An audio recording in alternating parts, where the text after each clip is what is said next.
నమ శివాయ. భం భైరవాయ నమ. నమో రాజమాతాంగీయ నమ. విధాత టీవీ ప్రేక్షకులందరూ ఆ కాళభైరవుని అనుగ్రహంతో సుఖ సంతోషాలతో జీవించాలని మనస్ఫూర్తిగా కోరుకుంటూ మీ విశ్వసాయి గురూజీ. రాశిఫలాలకు వెళ్లే ముందు మన పీఠంలో మహాశివరాత్రికి ఆ మహాదేవునికి జరిగేటువంటి వేడుకలను ప్రస్తావించుకుందాం. ఆ రోజు అంటే ఫిబ్రవరి 26వ తేదీ శివరాత్రి. ఆ రోజు మనం సాయంత్రం నుంచి కూడా లింగోద్భవ కాలం వరకు, లింగోద్భవ కాలం తర్వాత కూడా అనేకమైనటువంటి కార్యక్రమాలు ఉంటాయి. ముఖ్యంగా మన పీఠంలో శివశక్తి సహిత మహాకాళభైరవ రుద్రహోమం కూడా జరుగుతుంది. మృత్యుంజయం కూడా చేయటం జరుగుతుంది. అలాగే పార్థివలింగం, కలియుగంలో పార్థివలింగానికి మనం పూజ చేసినట్లయితే సకల పాపాలు తొలగిపోతాయని మనకి పండితులు చెప్తా ఉంటారు. అలాగే ఐశ్వర్యం ఈశ్వరాదిచ్చేత్, ఐశ్వర్యాన్ని మనకిచ్చేది కూడా ఆ పరమేశ్వరుడే. అందుకే ఆ రోజు మనం పార్థివలింగానికి పూజ చేయటం, అభిషేకం చేయటం, లింగోద్భవ కాలంలో శివధ్యానం చేయటం, ఓం నమ శివాయ అనే మంత్రంతో ధ్యానాన్ని చేయటం కూడా జరుగుతుంది. ఇటువంటి అద్భుతమైనటువంటి ఈ కార్యక్రమంలో మీరు పాల్గొన్నట్లయితే మీకున్న సకల దోషాలు తొలగి మీరు అనుకున్నటువంటి ఏదైతే మీ మనసులో కోరికలు ఉంటాయో అవన్నీ సిద్ధించేటువంటి అవకాశాలు చాలా ఎక్కువగా ఉంటాయి. తప్పక పరమేశ్వరుడు, ఆ మహాదేవుడు మీ కోరికలన్నీ సిద్ధింపచేస్తాడు. అందరూ కూడా మీరు ఈ కార్యక్రమంలో పాల్గొనడానికి మనం ఈ క్రింద స్క్రోల్ అవుతున్నటువంటి నెంబర్కి మీరు వాట్సాప్ మెసేజ్ చేసినట్లయితే వివరాలు తెలియజేయబడతాయి. మీ గోత్రనామాలతో ఇక్కడ పూజ చేయటం జరుగుతుంది. ఈ పూజ, ఈ అభిషేకం చేసిన తర్వాత ముఖ్యంగా మీకు ఒక రుద్రాక్షను మీకు పంపించటం, అంటే ప్రసాదం విభూతితో పాటు రుద్రాక్ష కూడా మీకు అందజేయటం జరుగుతూ ఉంది. అలాగే మీకు తెలిసిందే, ఎప్పుడూ కూడా మనం అన్న ప్రసాద సేవ కూడా చేస్తూ ఉంటాం మన బిడ్డలకి. ఇక నేను ఎప్పటి నుంచో చెప్తున్నాను, ఈ మధ్య మన దేవాలయం గురించి శివరాత్రికి అనుకున్నాం. అయితే కాస్త ఆర్థికపరమైనటువంటి ఇబ్బందులు ఇవన్నీ దృష్ట్యా కూడా మనకి విగ్రహాలు అయితే పాలరాతి విగ్రహాలే అద్భుతంగా మార్బల్ విగ్రహాలు తయారైపోతూ ఉన్నాయి. చాలా వరకు తయారైపోయినాయి కూడా. అంతా బాగానే జరుగుతుంది. నేను మీకు మీ యొక్క రెస్పాన్స్ కోసం కూడా వెయిట్ చేశాను. ఎవరైనా సరే మీకు తోచినటువంటి సహాయం చేయండి. ఈ దేవాలయం ఎందుకంటే స్వర్ణాకర్తన భైరవుడు, మానసాదేవి, రాజశ్యామలాదేవి, కాళభైరవుడు, భైరవీమాత, స్ఫటిక శివలింగం, సంకటహర గణపతి, ఇన్ని దేవతామూర్తులతో ఒక అద్భుతమైనటువంటి ఆలయం తయారవుతుంది. మీ అందరూ కూడా మీకు తోచినంత సహాయం చేయండి.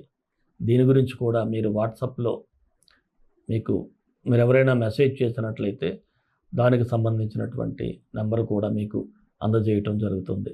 రాశిఫలాల్లోకి వెళ్ళే ముందు ఒక చిన్న మాట, మన వీడియోలు మీకు నచ్చినట్లయితే ఒక లైక్ చేయండి. అలాగే సబ్స్క్రైబ్ చేయటం ఎవరూ మర్చిపోకండి మన ఛానల్ని. ఇంకా మీ బంధువర్గానికి, మిత్రులకి మన వీడియోలన్నీ షేర్ చేయండి. భైరవుని యొక్క అనుగ్రహం పొందండి. రాశిఫలాల్లోకి వెళ్ళిపోదాం. మేషరాశి, ఫిబ్రవరి 16 నుంచి 28 వరకు ఈ రాశి వారికి సూచనలు, సలహాలు. ఈ మేషరాశి వారికి లాభస్థానంలో రవి, శని, బుధుడు ఉండటం అనేది మీకు 70% వరకు అనుకూలంగానే ఉంటుంది. అలాగే ఏదైనా ఒక పని మీరు అనుకున్నట్లయితే ఆ పని మీద మీరు ఫోకస్ చేయాలి. ఫోకస్ చేస్తే డెఫినెట్గా మీకు సక్సెస్ అనేది చూపిస్తుంది. అంతే తప్ప మనసులో అనుకొని చేద్దాంలే అనుకుంటే మాత్రం కుదిరేది కాదు. ఇప్పుడు అనుకూలంగా ఉంది కాబట్టి మీరు ఏదైనా ఒక ప్రయత్నం చేసినట్లయితే తప్పకుండా మీకు విజయం సాధిస్తారు. అలాగే గతంలో ఏదైనా ప్రభుత్వ పరంగా మీకు రాకుండా ఆగిపోయినటువంటి ఒక పేపర్స్ కావచ్చు, డబ్బు కావచ్చు, అలాంటివి ఏవైనా ఉన్నా వచ్చే అవకాశాలు ఉన్నాయి. ఇందుకోసం మీరు ప్రయత్నం చేయండి. అలాగే ఏదైనా ఒక ముఖ్యమైనటువంటి డెసిషన్స్ తీసుకునేటప్పుడు ఎవరో ఏదో చెప్పారని ప్రవోక్ అయిపోవద్దు. వాస్తవ పరిస్థితులు అంటే ఫ్యాక్ట్స్ని ఆలోచించాలి. అంతే తప్ప ఏదో కొండ మీద కోతుంది, మీరు ఒక ₹1,00,000 పెట్టండి, అది వచ్చేస్తుంది, అది వచ్చేస్తే మీకు 10 కోట్లు మీ ఇంట్లోకి వచ్చేస్తాయి అంటే అది జరిగే పని కాదు. అలా ఎవరైనా చెప్పితే దాన్ని మీరు నమ్మమాకండి. ముఖ్యంగా ఏదైనా ఫ్యాక్ట్స్ ఆలోచించండి, అంతే తప్ప రియాలిటీ లేకుండా రీల్స్లో ఆలోచించినట్లయితే మొత్తం డబ్బంతా వృధాగా పోయే పరిస్థితి కూడా ఉంది. ఇక మీ స్నేహితులకు సంబంధించినటువంటి ఏదైనా ప్రాబ్లమ్స్ ఉంటే వారు చెప్పుకోలేకపోయినా మీరు చాలా జాగ్రత్తగా రహస్యంగా తెలుసుకునే వారి గురించి మీరు ఆ ప్రాబ్లమ్స్ని సాల్వ్ చేసేటువంటి పరిస్థితులు కూడా కనిపిస్తూ ఉన్నాయి. అలాగే గృహాల్లో శుభకార్యాలకు కూడా అవకాశాలు ఉన్నాయి. అయితే కోపాన్ని కాస్త అదుపులో పెట్టుకోవాలి. ఎక్కడ పడితే అక్కడ ఫ్రస్ట్రేషన్స్ బరస్ట్ అయిపోవటం అలాంటివన్నీ పనికిరావు. ఇక భూ సంబంధిత వ్యవహారాలు ఏమైనా ఉంటే అవి కలిసి వస్తాయి. కోర్టు వ్యవహారాలు కూడా మీకు ఫేవరబుల్గానే ఉన్నాయి. గృహ నిర్మాణ ప్రయత్నాలు కూడా ఫలించే సూచనలు అయితే ఉన్నాయి. రుణ ఒత్తిడి మాత్రం కాస్త తగ్గే ఛాన్సెస్ అయితే ఉంది. ఇక మీ కుటుంబ సభ్యుల కోసం ఎంతైనా ఖర్చు చేయాలనేటువంటి భావన మీలో ఉంటుంది. అయితే ఇక్కడ వృధా ఖర్చులు ఏవైనా ఉంటే వాటిని మీరు కంట్రోల్ చేసుకున్నట్లయితే బాగుంటుంది. లేకపోతే ఇబ్బందులు పడేటువంటి పరిస్థితులు ఎదురవుతాయి. అలాగే వివాహ ప్రయత్నాలు చేసేవారికైతే అనుకూలంగా ఉంది. నిరుద్యోగులకైతే ఉద్యోగ అవకాశాలు మెరుగుపడతాయి. రాజకీయ నాయకులకైతే మీరు ప్రణాళికాబద్ధంగా వెళ్తారు. శత్రువుపై మీదే అంటే రాజకీయ ప్రత్యర్థిపై మీదే పైచేయిగా ఉంటుంది.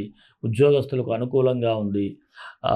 మీ పని ఎక్కువగా బాగా చేయటం వలన అధికారుల యొక్క ప్రోత్సాహం ఉంటుంది. అధికారుల ప్రశంసలు కూడా లభిస్తాయి. వృత్తి వ్యాపారస్తులకి మీరు అనుకున్న దానికంటే బిజినెస్ కాస్త ఎక్కువగా చేసేటువంటి ఛాన్సెస్ అయితే ఇక్కడ కనిపిస్తూ ఉన్నాయి. అలాగే నూతన పెట్టుబడులకు కూడా అవకాశాలు ఉన్నాయి. మీ వ్యక్తిగతమైనటువంటి జాతకాన్ని చూపించుకొని పెట్టుకోవచ్చు. ఇక భాగస్వామి వ్యాపారస్తులకు కూడా అనుకూలంగా ఉంది. వీరు కూడా కాస్త లాభాల బాట పట్టే పరిస్థితులు ఉన్నాయి. షేర్ మార్కెట్ వారికైతే ఎంతో కొంత ఊరటనిచ్చేటువంటి సమాచారం ఉంటుంది. మరి చిరు వ్యాపారస్తులకు కూడా శ్రమకు తగినటువంటి లాభాలు కూడా సంపాదిస్తారు. కళారంగంలో మాత్రం అవకాశాల కోసం కాస్త గట్టిగా ప్రయత్నం చేయాలి. మీరు అంటే ఇటు సినిమా తీసుకోండి, ఈవెంట్స్ చేయండి, టీవీ చేయండి, కొద్దిగా మీ ప్రయత్నాలను మాత్రం గట్టిగా చేయాలి. ఇక విద్యార్థులకు బాగుంది. పోటీ పరీక్షలు ఉంటే చక్కగా విన్ అయ్యేటువంటి ఛాన్సెస్ ఉన్నాయి. చదువు మీద ఫోకస్ పెట్టండి. దైవానుగ్రహం అయితే మీకు కనిపిస్తుంది. ఇక ఆరోగ్యపరంగా చూసినట్లయితే పెద్దగా చింతించాల్సిన అవసరం లేదు. గతంలో కూడా దీర్ఘకాలిక వ్యాధులు ఉంటే కొంత మెరుగుపడేటువంటి సూచనలు ఉన్నాయి.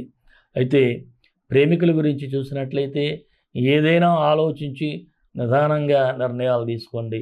ఆవేశంలో నిర్ణయాలు తీసుకుంటే మీరే ఇబ్బంది పడతారు. మరి ఈ రాశి వారికి 16, 18, 25, 28 అనుకూలంగా ఉంది. 20, 23 కాస్త నిదానంగా వ్యవహరించాల్సినటువంటి పరిస్థితి.